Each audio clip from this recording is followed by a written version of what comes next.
2 வருட காலம் கழித்து தான் தேர்தலை சந்திக்க போறேன்ட்டு.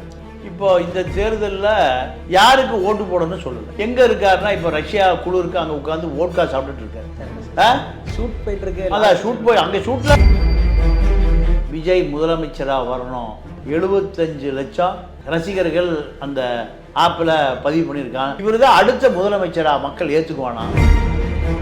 சாராய வியாபாரம் இதை ஒழிக்கிறதுங்கிறதாய ஒழிக்கிற ஒருத்தர் வருவானான்னு மக்கள் தேடுறான். நீ பார்ட்டி ஒன்னை தொடங்கட்டுமா, ஷாம்பைனை திறக்கட்டுமா, பார்ட்டியை விட்டுறாதேங்கிறான். பார்ட்டினா என்ன பார்ட்டி? இமான் பொண்டாட்டியை காணா, சிவகார்த்தியை தள்ளிட்டு போயிட்டாருங்கிறான். இதுதான் பார்ட்டி. ஷாம்பைன் பாட்டில் என்ன ஒரு பாட்டில் 7000 ரூபா ஒரு பாட்டில். மேட்டுக்குடியை சார்ந்தவனுக்காக படம் எடுக்கிற நீ எப்படி தமிழ்நாடு முதலமைச்சரா உனக்கு தகுதி இருக்கு? தமிழ்நாட்டில் நானும் வாக்காளர் தாங்க, நான் தமிழன் தானே. ஆதார் கார்டு ஐடி கார்டு வேணுமா? இல்ல. அப்போ நான் கேட்கக்கூடாதா? மைக் வருது. மைக் சின்னம் யாரு கிடைச்சிருக்குன்னா நாம் தமிழர் கட்சி. சீமானுக்கு ஏற்ற சின்னம் தான். ஏன்னா பிரஸ் மீட்ல சீமா போதையில் தான் உளர்றாரு. ஷாம்பைன் மைக் இதுதான் தமிழகத்தினுடைய தலைவிதியா? அப்போ 2 வருடம் கழிச்சு நான் என் பணம்லாம் சம்பாரிச்சு பல தீவுகளை வாங்கிட்டு என் பையன் லைக்காவில் பார்ட்னர்ஸை ஆக்கிட்டு அப்புறம் அரசியலுக்கு வர்றோம்னா தமிழக மக்கள் ஓட ஓட விரட்ட போகிறான்.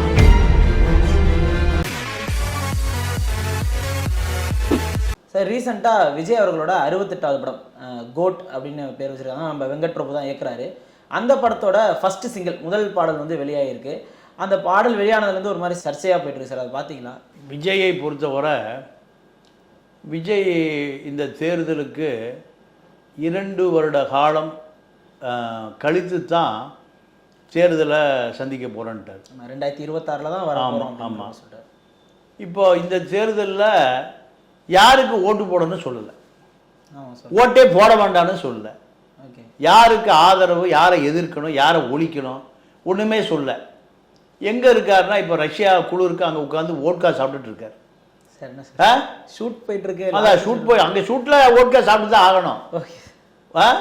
நீங்கள் அவருக்கு நெருக்கமானவங்க சொல்கிறாங்க ஒரு 7 நாள் அடிச்சுட்டு காலையில் சைக்கிள் வாக்கிங் போயிடுவாருங்கிறாங்க.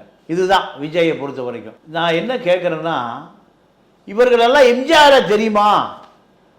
எம்ஜிஆரை தெரியுமா? எம்ஜிஆர் ஒருவர் இருந்தார், அவர் தான் இவர்களுக்கெல்லாம் முதல் கடவுளே அவர் தான். ஏன்னா அவர் படத்தில் சிகரெட்டு போய் குடிச்சது பார்த்ததே இல்லை, மது குடிப்போன்னு திருத்துவார். இப்போது விஜய் கோட்டு படம் ரிலீஸ் ஆகிருக்கு. அந்த கேசட் ரிலீஸில் ஒரு பெரிய பார், ஸ்டார் ஹோட்டல் பாரில் டான்ஸ் ஆடுறாரு. என்ன ஆடுறாருன்னா, பார்ட்டி ஒன்னை தொடங்கட்டுமா. பார்ட்டினால தண்ணி அடிக்கிறது தான் பார்ட்டி. சினிமாக்காரனுக்கு வந்து இரவு பார்ட்டி தான். என்ன பகலில் பூரா உழைக்கிறவன் வேலை செய்வான். இவர்கள் எல்லாம் உழைச்சவன் படுத்து தூங்கின பிறகு இரவோட தான் அவர்களுக்கு பார்ட்டி கொண்டாடும். பார்ட்டினா என்ன? எந்த சினிமாக்காரன் பார்ட்டி எதை கட்சி ஆரம்பிச்சிருக்கானா? இல்லை. பார்ட்டினா தண்ணி அடிக்கிறதான்.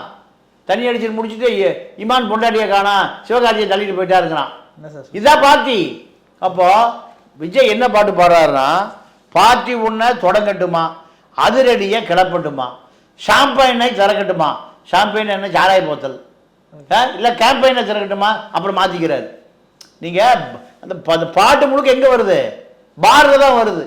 அப்போ குடிகாரர்களாக தமிழர்களை பாரில் இருந்தால் கட்சி ஆரம்பிக்க போகிறாரா? மைக்கை கையில் எடுக்கட்டுமா. குடிமக்கள் நம்ம கூட்டணி. எந்த குடிமக்கள்? சரக்கு அடிக்கிற குடிமக்களா? இல்லை சார், அவர் ரீசெண்டாக அந்த கட்சி தொடங்கியிருக்காரு. கட்சி தொடங்கி பாரதியில் தொடங்கியிருக்காரு. இல்லை சார், அந்த படம் அந்த கேஷியரை பார்த்தீங்களா? என்ன டான்ஸ் எங்கே ஆடுறாங்க? ஒரு பார் செட்டப் தான். அப்போ கொண்டாடத்தான் நீ பிறந்த, என்ன பாரில் தண்ணி அடிச்சு கொண்டாடுறதையா? காரணத்தை ஏன் மறந்த? மற்ற கண்ணில் சந்தோஷம் பார்க்கத்தானே நீ திறந்தாய். லாஸ்ட் சொட்டு உள்ளவரை நம் பார்ட்டி ஓயாது. என்ன சரக்கு அடிச்சுட்டே இருப்பேன். இதான் செய்தியா? எம்ஜிஆர் என்னைக்காவது சாராய கடையை, பாரை, பிராந்தி பாட்டிலை, பார்ட்டியை ஏதாவது காமிச்சாரா? அப்போ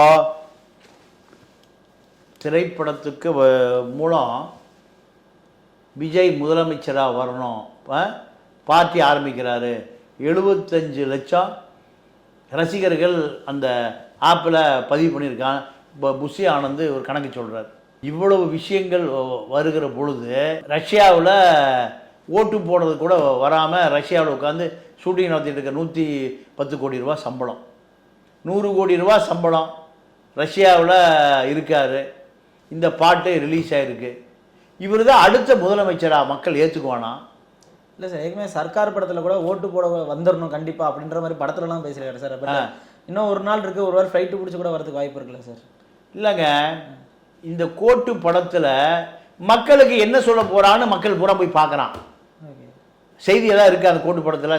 இந்த இப்போ கேசட் ரிலீஸ் ஆகிருக்கு, ஆடியோ ரிலீஸில் முதல் பாட்டு மக்கள் பூரா போய் இளைஞர்கள் பூரா போய் பார்க்குறான். ஏதாவது செய்தி இருக்கா, ஏதாவது சொல்லியிருக்காரா, மோடிக்கு ஓட்டு போட சொல்லியிருக்காரா, மோடி எதுக்கு சொல்லியிருக்காரா, இந்தியா கூட்டணிக்கு ஆதரவா, திமுகவுக்கு ஆதரவா, அதிமுக ஆதரவா, அண்ணாமலைக்கு ஆதரவா, என்ன செய்தியாக சொல்லியிருக்காரு? ஒரு எதிர்பார்ப்பு இருக்கா இல்லையா? இளைஞர்கிட்ட ஒரு எதிர்பார்ப்பு இருக்குது. கடைசியாக எதிர்பார்ப்பு எங்கே இருக்குது? ஷாம்பெயினை திறக்கட்டுமா? இதாயா செய்தி? இல்லை, அதில் நிறைய பேர் என்ன சொல்ல வராங்க அப்படின்னா, அதில் வந்து மைக்கு வருது, அதனால வந்து இப்போ மைக் சின்ன யார் கிடச்சிருக்குன்னா நாம் தமிழர் கட்சி கிடச்சிருக்கு, ஒரு அதுக்கு தான் அவர் வந்து ஓட்டு கேட்குறான்ற மாதிரி கட்சிக்காரங்களே நினச்சிட்டு பேசிகிட்டு இருக்காங்களோன்ற மாதிரி இருக்குது சார். இல்லைங்க, மைக்கை நான் பிடிக்கட்டுமானா அரசியலுக்கு வரட்டுமாங்கிறாரு. அரசியலுக்கு வர்றேன், ஒரு கையில் ஷாம்பைன் பாட்டில் வச்சுட்டு ஒரு கை மைக்கு வச்சுட்டு வரேன். சீமானுக்கு ஏற்ற சின்னம் தான். ஏன்னா ப்ரெஸ் மீட்லேயே சீமா போதையில் தான் வளர்றாரு. ப்ரெஸ் மீட்லேயே குடிச்சிட்டு தான் சீமா ப்ரெஸ்ஸையை சந்திக்கிறாரு. அப்போ விஜய் சொல்லுவதும் சரி, விஜய் அப்படி தான் வருவார். அடுத்த ஷாம்பைன் மைக், இதுதான் தமிழகத்தினுடைய தலைவிதியா? இப்படி ஒரு கேள்வி இளைஞர்களுக்கு என்ன செய்தி சொல்ல போற? நீ உண்மையாவே வந்து எம்ஜிஆர் படத்தில் என்ன நடக்கும்? மது குடிப்பவனை திருத்துவார், சிகரெட் குடிப்பவனை திருத்துவார், பெண்களை துன்பப்படுத்தவனை அடிப்பார், குதிப்பார். இதுதான் எம்ஜிஆர். இதுதான் இன்னைக்கு எம்ஜிஆர் கட்சி ஆரம்பிச்சு 72, நீங்க அண்ணாதுரை ஆட்சிக்கு வந்து 67, எத்தனை ஆண்டு காலம்? திமுக ஆரம்பிச்சு 1949, 50, இது 75 ஆண்டு காலமாக தமிழ் திரைப்பட உலகத்தில் ஒரு பெரிய ஆளுமை எம்ஜிஆர். இன்னைக்கு வரைக்கும் எம்ஜிஆருடைய நினைவு நாள் என்ன பண்ணுறான், பிறந்த நாள் என்ன பண்ணுறான்? செய்திகளில் சூடஞ்சாம்பிராணி ஊதுபத்தி வச்சு காலையில் எம்ஜிஆர் படத்தை எல்லா உழைக்கிற மக்கள் பூரா பாட்டு பாடிட்டு இருக்கான். அவனுக்கு என்ன செய்தி சொல்ல போகிற? எம்ஜிஆர் ரசிகனை உன்னை ஃபாலோ பண்ண என்ன செய்தி சொல்ல போகிற? பார்ட்டி உன்னை தொடங்கட்டுமா, ஷாம்பைனை திறக்கட்டுமா, என் கடைசி சொட்டு ரத்தம் இருக்க வரை நான் பார்ட்டியை நிறுத்தவே மாட்டேன், சரக்கு அடிச்சுட்டே இருப்பேன், இதான் செய்தி.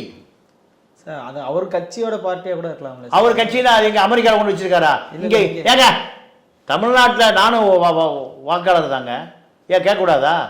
அப்புறம் அவர் யார் ஜப்பான்காரனுக்கு வச்சிருக்காரா, இல்லை நமீபியாக்காரனுக்கு வச்சிருக்காரா? தமிழனுக்கு தானே வச்சிருக்காரு. நான் தமிழன் தானே, ஆதார் கார்டு ஐடி கார்டுலாம் வேணுமா? இல்லை இல்லை. அப்போ நான் கேட்கக்கூடாதா?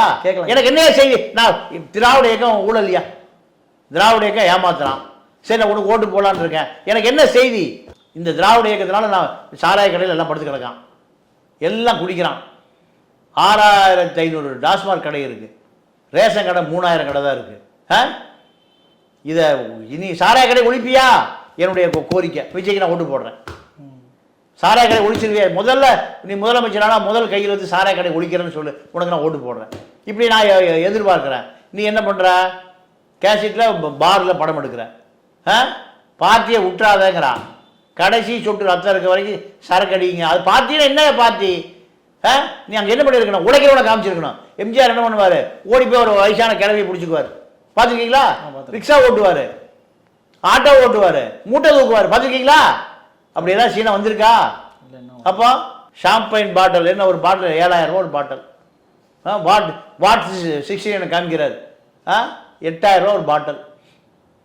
மேட்டுக்குடியை சார்ந்தவனுக்காக படம் எடுக்கிற நீ, கருத்து சொல்லுகிற நீ, எப்படி தமிழ்நாடு முதலமைச்சா உனக்கு தகுதி இருக்கு?